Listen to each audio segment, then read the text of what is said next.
A fascinating event here at the Woodrow Wilson Center. You had panelists who range from former refugees themselves, people who coordinate refugee activities, and people who are doing all sorts of things to make sure that when these refugees come to this country, they're integrated into the society and they are able to keep on living their lives.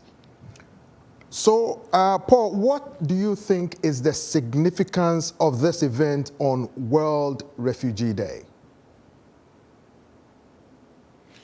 Very significant indeed. When you think about the staggering numbers of refugees globally, you are looking at nearly 120 million people.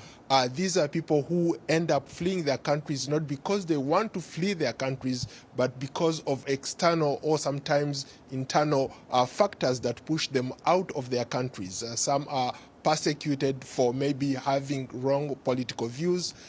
In some cases, war breaks out. You look across the world, you have people from Ukraine who left Ukraine nearly 2 years ago. They're still in refugee camps. Look at Sudan, nearly 7 million people are in refugee camps. You look at the DRC, Somalia, almost every other corner of the world has a crisis going on. Right now in Gaza, people are holed up in refugee camps. So it's a global problem that has to be handled in a global way. So the panelists here were talking about how to figure out a way to forge forward, especially when it comes to how they relate, how they receive, and integrate some of these people who are fleeing away from their homes. Well, Paul, how are Africa's refugees specifically being recognized at this event? Interesting. That's a great question, Peter. You have a lot of Africans.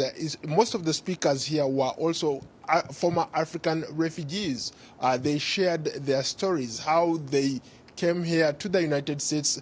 One particular speaker talked about how she arrived here at the age of 4 years old with her mother, but she has managed to turn her life around. So she was looking at it from the perspective of another young girl held up in a refugee camp somewhere in Africa or somewhere in Gaza. They look at these and say, what would have happened to them if they had not left those refugee camps and found a home here in the United States? So those were some of the stories that people shared, and the feedback from the audience was equally amazing. So, Paul, before you go, how does the Refugee and Forced Displacement Initiative look to initiate change for refugees? It's all about figuring out new innovative ways of working together. You have people who are leaders in this space. We had a speaker who created one of the first refugee resettlement programs here in the United States.